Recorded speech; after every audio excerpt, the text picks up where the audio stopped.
नमस्कार दोस्तों, अथर्व एजुकेटर के यूट्यूब प्लेटफॉर्म पर एक बार पुनः आपका स्वागत है। दोस्तों, यूपी ट्रिपल एससी पैट 2023 के लिए हमारी जीके की एमसीक्यू कक्षाएं चल रही हैं, अंत की ओर है। दोस्तों, बीच में एक दो दिन वीडियो नहीं आई थी, अदरवाइज ये क्लासेस समाप्त हो गई होती।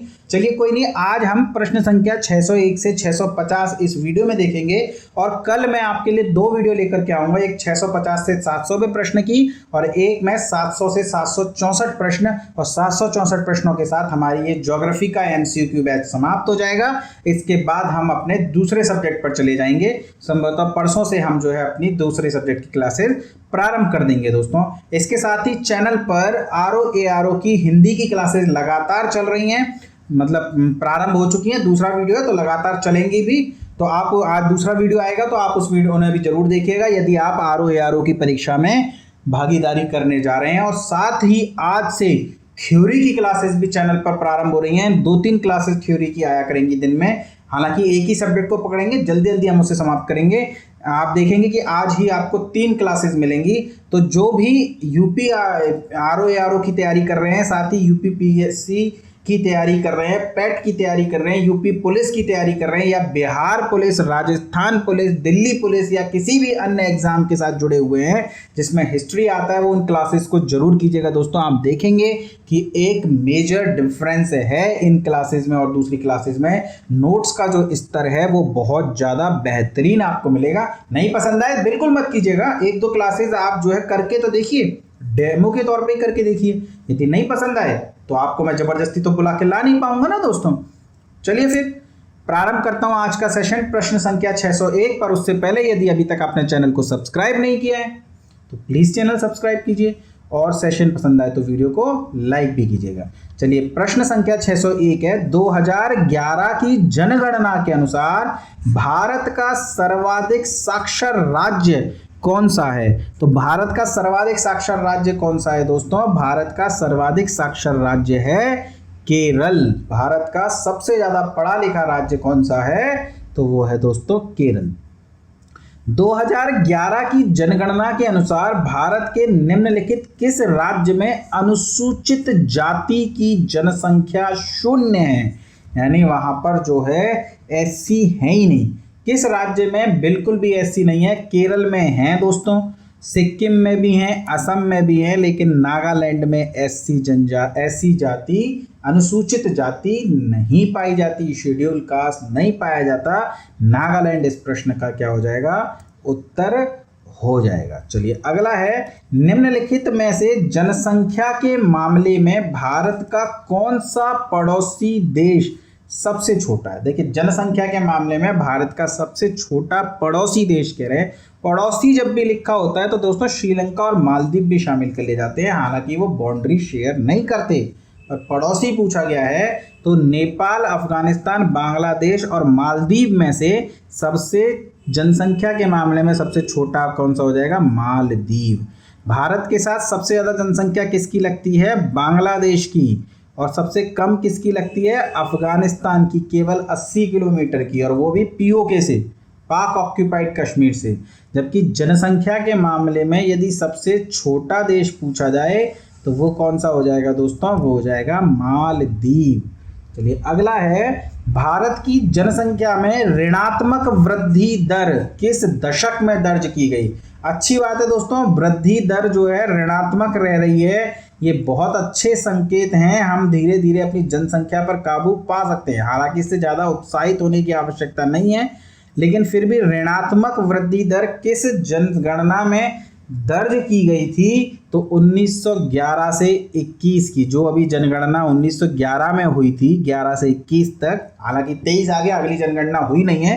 तो ये जो जनगणना थी इसमें ऋणात्मक वृद्धि दर दर्ज की गई थी। अगला प्रश्न है, भारत में जनसंख्या वृद्धि की दर अधिक है क्योंकि जन्म दर और मृत्यु दर दोनों अधिक बनी हुई हैं। अधिक नहीं बनी दोस्तों, मृत्यु दर में तो कमी आई है। जन्म दर मृत्यु दर की अपेक्षा कम घटी है, यह भी हमारा सही उत्तर नहीं है। मृत्यु दर में कमी आई है किंतु जन्म दर अधिक बनी हुई है। प्रॉब्लम यही है दोस्तों, मृत्यु दर में कमी आ गई है तो मृत्यु दर में अगर कमी आएगी और जन्म दर अधिक बनी रहेगी तो जनसंख्या बढ़ेगी। मृत्यु दर में कमी आई है, अच्छी बात है, हमारी मेडिकल फैसिलिटीज में सुधार हुआ है, इस वजह से मृत्यु दर में कमी आई है। पहले लोग बीमारी से मर जाया करते थे, अब उनका इलाज होता है, तो कष्ट उन्हें नहीं होता। पर ये है असली समस्या, जन्म दर अधिक बनी हुई है, इस वजह से भारत में जनसंख्या अधिक है। प्रश्न का उत्तर क्या हो जाएगा? प्रश्न का उत्तर हो जाएगा सी। चलिए आगे देखते हैं अगला प्रश्न। 2011 की जनगणना के अंतिम जनसंख्या योग के अनुसार भारत में देश की कुल बाल जनसंख्या में ग्रामीण बाल जनसंख्या का प्रतिशत कितना है? आपसे पूछ रहा है कुल बाल जनसंख्या में ग्रामीण जनसंख्या का प्रतिशत कितना है दोस्तों, तो वो हो जाएगा 74.05%। ध्यान रखिएगा, इन प्रश्नों को आए हुए प्रश्न है, रिपीट होते हैं इस एग्जाम के उस एग्जाम में।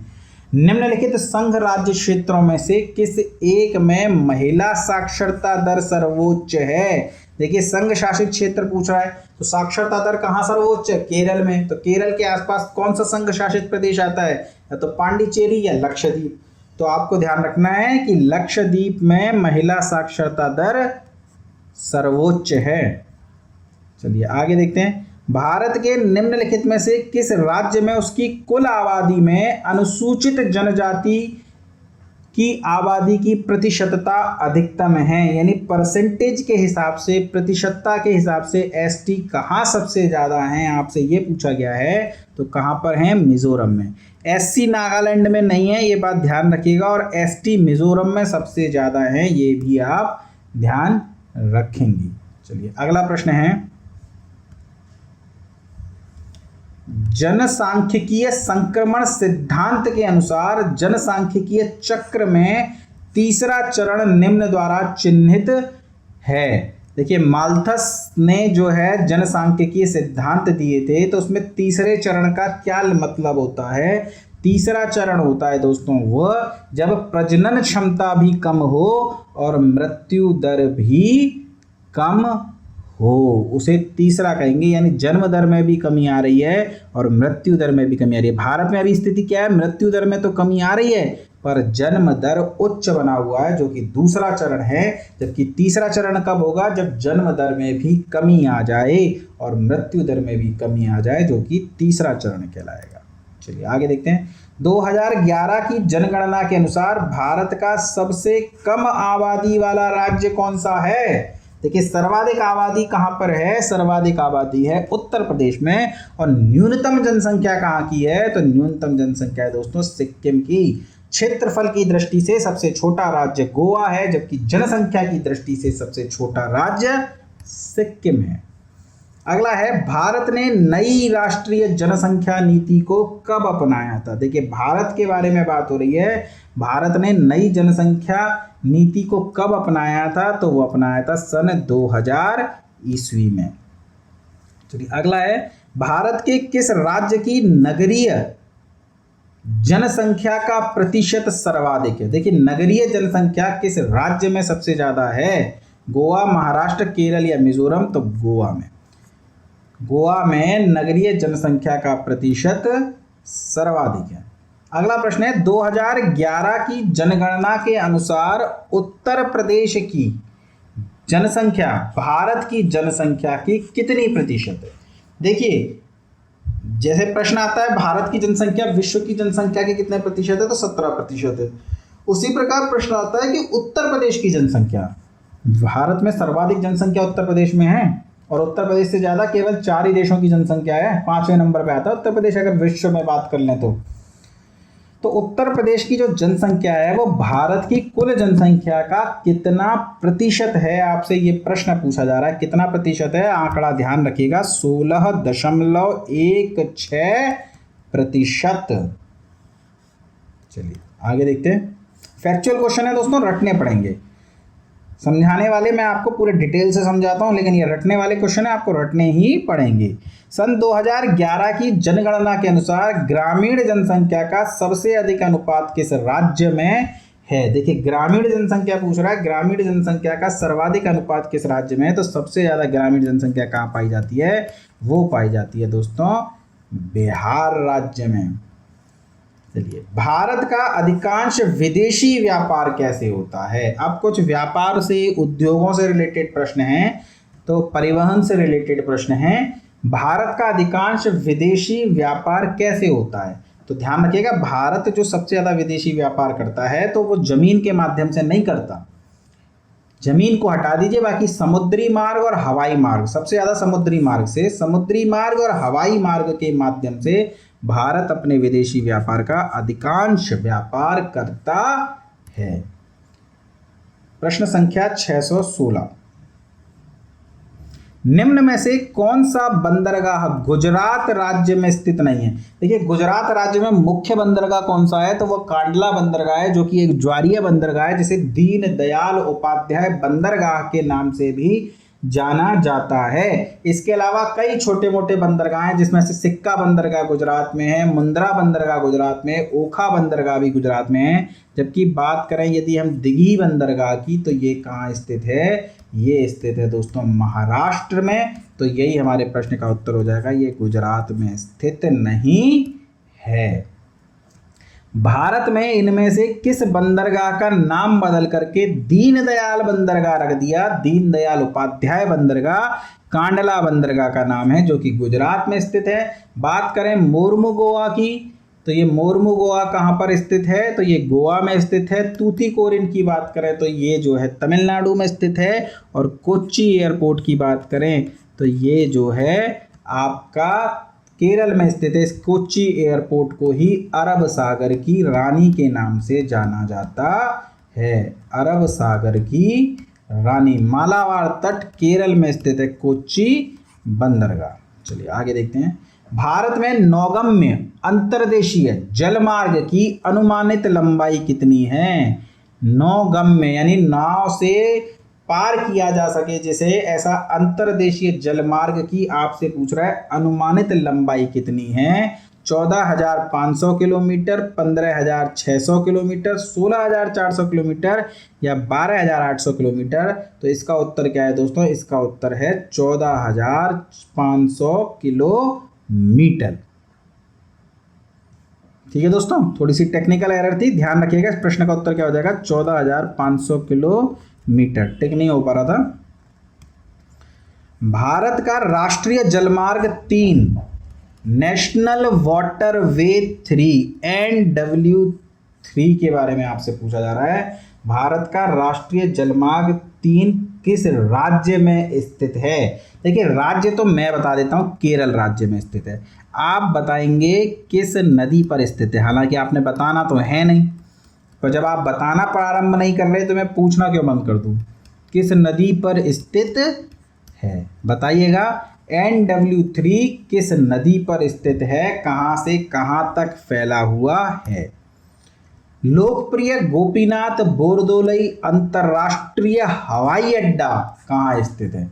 आपसे पूछा जा रहा है कि लोकप्रिय गोपीनाथ बोरदोलई अंतर्राष्ट्रीय हवाई अड्डा कहाँ स्थित है? तो कहाँ स्थित है दोस्तों? ये स्थित है गुवाहाटी में। कहाँ पर स्थित है? गुवाहाटी में। प्राचीन बंदरगाह सोपारा निम्नलिखित में से किस राज्य में स्थित है? मौर्य काल में या प्राचीन इतिहास में आप दो बंदरगाहों के मुख्यतः नाम पढ़ते हैं। एक का नाम है सोपारा, एक का नाम है ताम्रलिप्ति। एक का नाम है सोपारा और एक का नाम है ताम्रलिप्ति। आंसर गूंज रहा था। तो सोपारा कहाँ स्थित है? महाराष्ट्र में। और दूसरा कौन सा है? ताम्रलिप्ति। आप बताइएगा कहाँ पर है ताम्रलिप्ति? उड़ीसा में था, आंध्र प्रदेश में था, पश्चिम बंगाल में था या फिर तमिलनाडु में था? चलिए ऑप्शन भी दे दिए मैंने, बताइएगा ताम्रलिप्ति बंदरगाह कहाँ था। इतिहास में बताऊंगा नहीं तो बताऊंगा नहीं अभी। निम्नलिखित में से कौन सा बंदरगाह भारत के पूर्वी तट पर स्थित है? पूर्वी तट मतलब बंगाल की खाड़ी की तरफ। तो कोच्चि बंदरगाह ये तो केरल में स्थित है, ये पश्चिमी तट पर है। न्यावा शेवा ये भी पश्चिमी तट पर है। कांडला भी पश्चिमी तट पर है। न्यावा शेवा महाराष्ट्र में। तूतीकोरिन तमिलनाडु में है, जो कि पूर्वी तट पर स्थित है। ये सभी चर्चाएं हम कर चुके हैं। यमुना एक्सप्रेसवे किन शहरों से जुड़ता है? यमुना एक्सप्रेसवे, जो लोग दिल्ली या दिल्ली के आसपास रहते हैं उन्होंने इस एक्सप्रेसवे को जरूर यूज़ किया होगा दोस्तों। ग्रेटर नोएडा को आगरा से जोड़ने का काम करता है यमुना एक्सप्रेस वे। अगला है भारत का एकमात्र नौसेना विमानन संग्रहालय इनमें से किस राज्य में स्थित है? एकमात्र नौसेना विमानन संग्रहालय कहाँ स्थित है दोस्तों? तो ये स्थित है आपका गोवा राज्य में।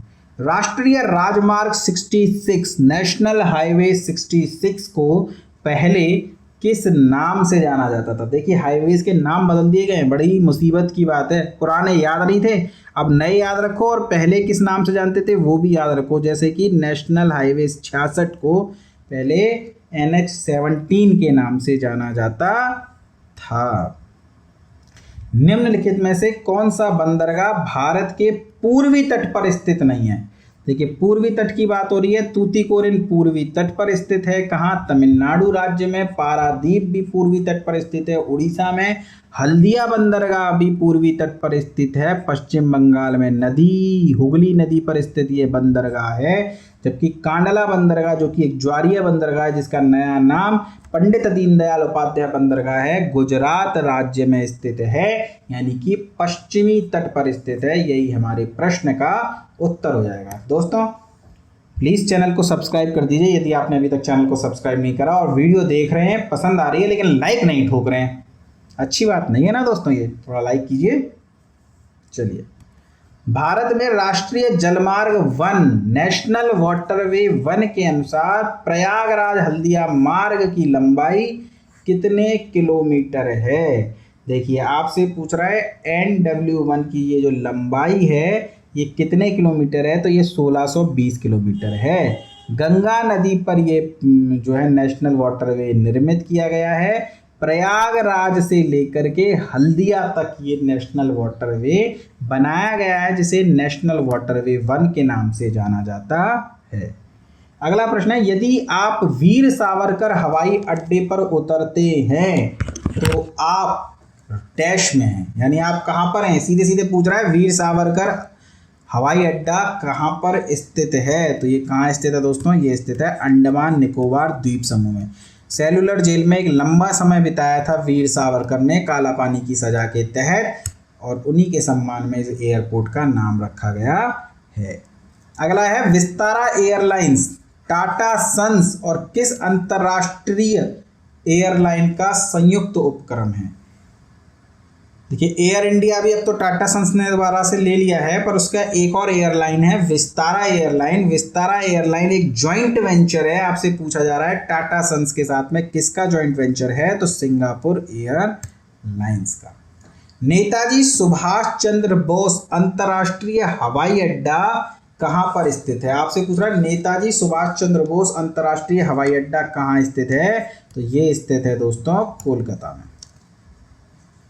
भारतीय रेलवे में डैश जोन है, तो भारतीय रेलवे में कुल कितने जोन है दोस्तों? भारतीय रेलवे में 18 जोन हैं। उत्तर प्रदेश में कौन सा रेलवे जोन स्थित है बताइएगा। भारत में स्थित स्वर्णिम चतुर्भुज की लंबाई कितनी है? स्वर्णिम चतुर्भुज गोल्डन क्वाड्रिलेटरल की जो लंबाई है भारत में कुल कितनी है? तो वो है दोस्तों 5846 किलोमीटर। डैश भारत का सबसे लंबा राजमार्ग है। देखिए भारत का सबसे लंबा राजमार्ग कौन सा है? तो वो है NH-44 नेशनल हाईवे 44, ये भारत का सबसे लंबा राजमार्ग है। निम्नलिखित में से किस राज्य में सड़कों का घनत्व सर्वाधिक है? तो सबसे ज़्यादा सड़कें घनत्व के मामले में कहाँ पर हैं? तो वो केरल राज्य में हैं। राष्ट्रीय राजमार्ग 66 को पहले किस नाम से जाना जाता था? रिपीट हो गया, यानी प्रश्न लगातार पूछा जा रहा है, आप ध्यान रखिएगा।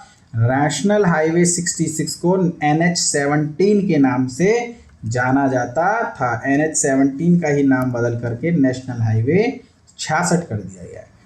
भारतीय रेल बोर्ड अधिनियम किस वर्ष पारित किया गया? हालांकि RRB का क्वेश्चन है, जीके में पूछे जाने की चांस कम है, पर क्रम बनाए रखने के लिए मैंने यहाँ पर दिया है, आप ध्यान रख सकते हैं तो ध्यान रखिएगा।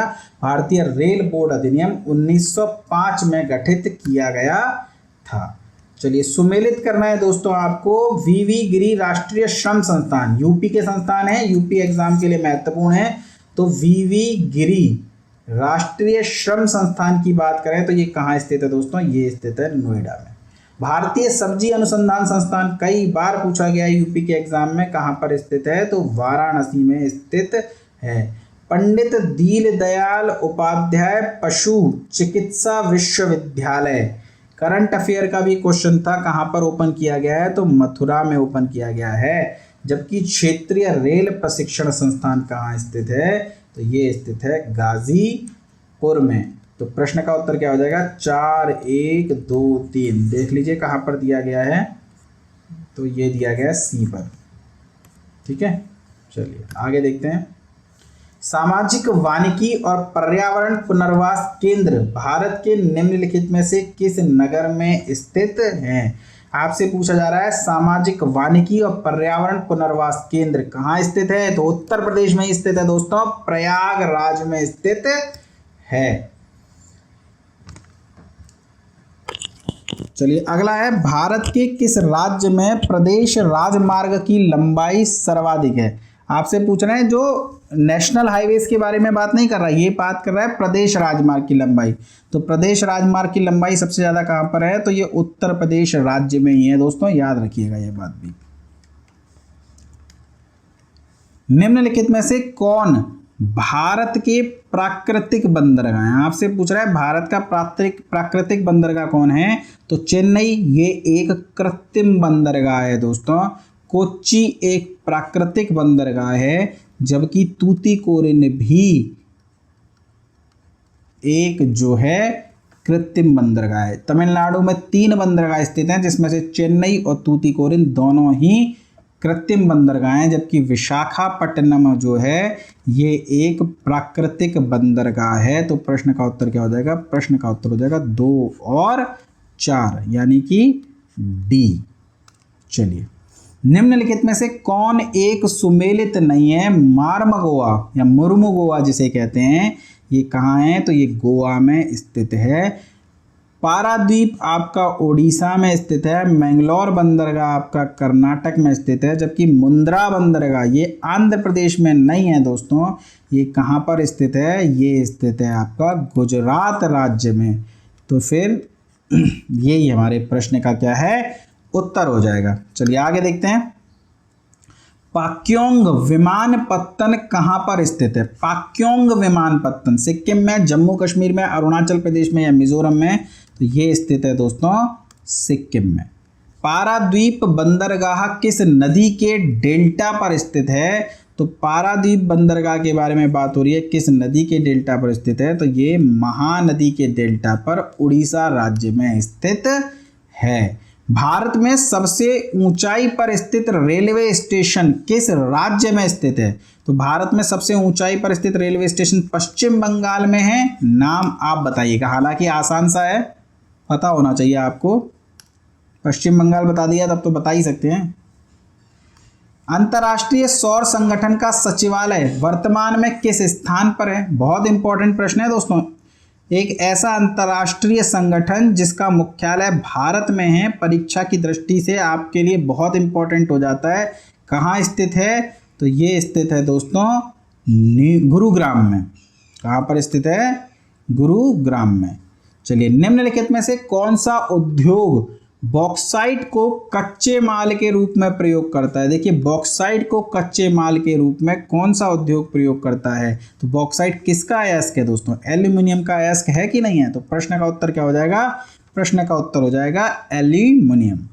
प्रधानमंत्री नरेंद्र मोदी द्वारा राष्ट्र को समर्पित ढोलिया सादिया पुल किस नदी पर स्थित है। ढोला सादिया पुल किस नदी पर स्थित है दोस्तों, तो ढोला सादिया पुल किस नदी पर है, लोहित नदी पर। ब्रह्मपुत्र की ये सहायक नदी है लोहित नदी, इसे खूनी नदी के नाम से भी जानते हैं, और ढोला सादिया पुल इसी नदी पर बनाया गया है। भूपेन हजारिका पुल के नाम से भी जाना जाता है इसे। चलिए अगला है, निम्नलिखित में से कौन सा एक समुद्री पत्तन नहीं है, तो पारादीप समुद्री पोर्ट है, जवाहरलाल नेहरू पोर्ट भी एक समुद्री पोर्ट है, जबकि डायमंड हार्बर ये कोई समुद्री पत्तन नहीं है, धमरा भी एक समुद्री पोर्ट है। तो प्रश्न का उत्तर क्या हो जाएगा, प्रश्न का उत्तर हो जाएगा सी। कोलकाता किस प्रकार के बंदरगाह का उदाहरण है? तो कोलकाता का जो बंदरगाह है मैंने आपको बताया था हुगली नदी पर स्थित है, यानी एक नदीय बंदरगाह है। तो दोस्तों इस वीडियो का लास्ट अंतिम प्रश्न है, राउरकेला इस्पात संयंत्र को लौह अयस्क की आपूर्ति होती है। तो राउरकेला इस्पात संयंत्र को जो लोहा मिलता है वो कहां से मिलता है दोस्तों? वो मिलता है क्योंझर से। कहां से मिलता है? वो मिलता है क्योंझर की खानों से। तो दोस्तों ये थे 650 प्रश्न। हालांकि अब जो प्रश्न चल रहे हैं वो फैक्चुअल प्रश्न है, रटने पड़ेंगे दोस्तों, तो मैं इसके सिर्फ प्रश्न उत्तरों की बात कर रहा हूँ। बाकी पूर्व की जो मेरी क्लासेज हैं, जो 10 क्लासेस तक है, उनमें मैंने बहुत विस्तार से, बहुत डिटेल से आपको चीज़ें पढ़ाई हैं। समझने वाली चीज़ें थी तो वहाँ मैंने आपसे बहुत डिटेल से बात करी है, वीडियो वहाँ बहुत लंबी भी बनी है। जबकि अंतिम ये जो वीडियोज़ हैं ये सारी फैक्चुअल हैं जो आपको याद करनी पड़ेंगी। 2 वीडियो हमारी रह गई हैं, मैं कोशिश करूंगा कल ही इन्हें समाप्त कर दिया जाए, क्योंकि अब कई क्लासेस चलाई जा रही हैं दोस्तों, तो थोड़ा मुश्किल हो जाता है एक साथ बनाना। क्योंकि अब हिंदी की भी क्लास शुरू कर रहा हूँ, आज से आरओ की थ्योरी की क्लासेस भी शुरू कर रहे हैं। जितना सपोर्ट आपका बना रहेगा उतना आगे तक जाएंगे, अदरवाइज ये क्लासेस बंद हो जाएंगी। अगर सपोर्ट नहीं मिलेगा तो क्या कर सकते हैं दोस्तों, है ना। तो फिर जुड़े रहिए चैनल के साथ में, चैनल को सब्सक्राइब कर लीजिए, शेयर कर दीजिए, सब्सक्राइब कर दीजिए और वीडियो को लाइक भी कीजिए। धन्यवाद दोस्तों।